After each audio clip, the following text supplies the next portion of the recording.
Thanks, Greg. The next question will be question 2, and that shifts to John Bowler, and I'll ask the questions here.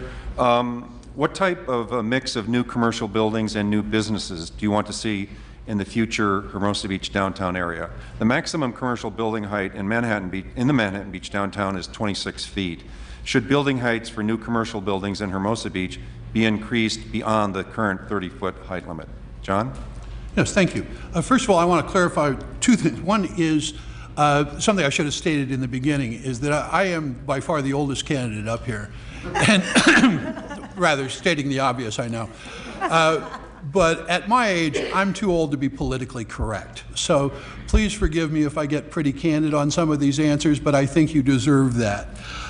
Firstly, what people do with their own commercial properties that they have bought with their own money is their own business, so long as it complies with all our existing ordinances in the city. We don't go around changing the laws in midstream. So people have paid millions of dollars for those properties. They are able to develop it in any way they see fit. Whether someone else likes it or not, it's still within their rights, and I will fully protect those rights. In terms of the height code, first of all, I don't know why we're referencing Manhattan Beach, because Manhattan Beach has nothing to do with Hermosa Beach. Hermosa Beach is able to find out what's right for Hermosa ourselves. We are a very independently minded city, my history tells me, and I think we're perfectly capable of figuring out what works for us. In terms of that, my thoughts on the height are really irrelevant. It's your thoughts that are going to count.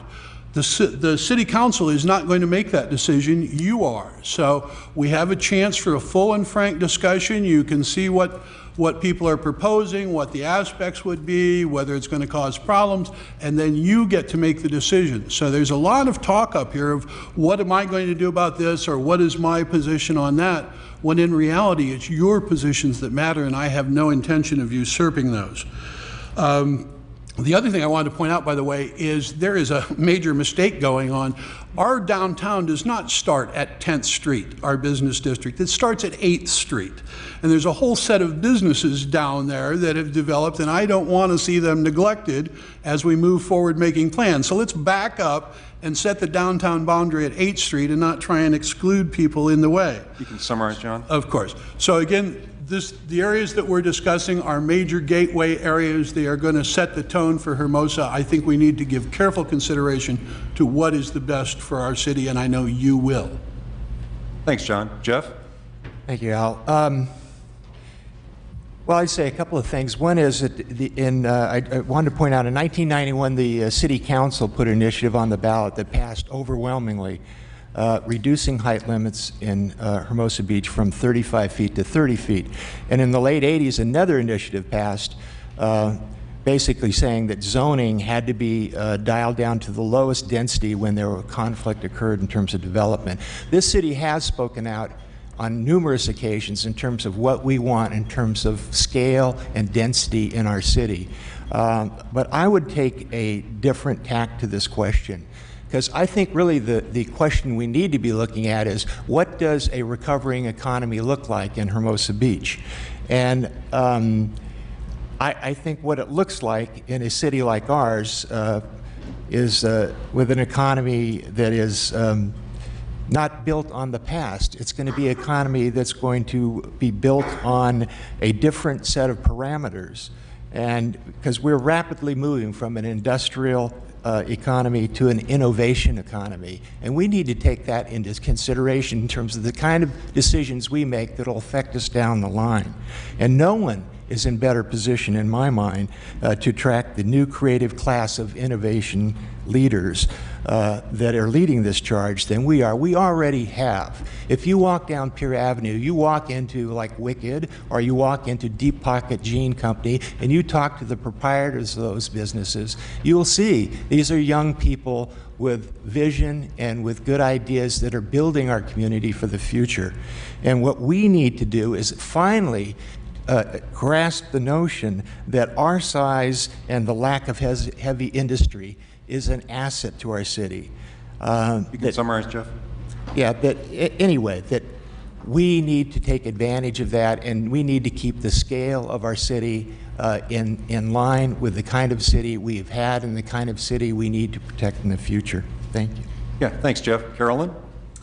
All right. Well, when it comes to commercial development, businesses that generate sales tax revenues are preferable. Right now, we have banks that flank both sides of Pier Plaza. They actually really don't generate much in terms of sales tax revenues. So it is private property, but just to point out that we want different kinds of businesses. Now, the recurring theme is more daytime activity.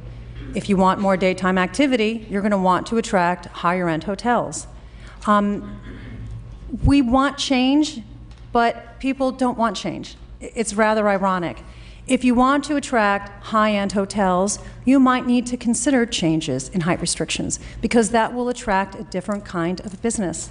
And that business, if it is higher end, will bring in more revenues, and it will bring in a higher end clientele. So people should be flexible, in my opinion. In terms of smart development, people talk about the past. I think about Metlocks. I don't know how many people remember when Metlocks was developed 10 years ago, but I remember massive controversy. Absolutely. Now people look at it and say, this is amazing. They built a parking garage. They have an amazing shopping center. But 10 years ago, massive controversy. So I just think that it would be good for people to just take a step back and think a little more creatively, because in the end, if we want a downtown with more daytime business, we need to be more creative. Thanks, Carolyn. Haney? As far as developments in downtown, I think we talked about it briefly in the response to the last question, Al, but again, more family-friendly environments for our families, for the residents of Hermosa, as well as the tourists that come in to visit our city, to enjoy during the day and into the evening as well. We need more. I agree with the hotel developments. Obviously, if you are a tourist town, having nice, classy boutique hotels for people to stay in while they're here for a few days is great for our city.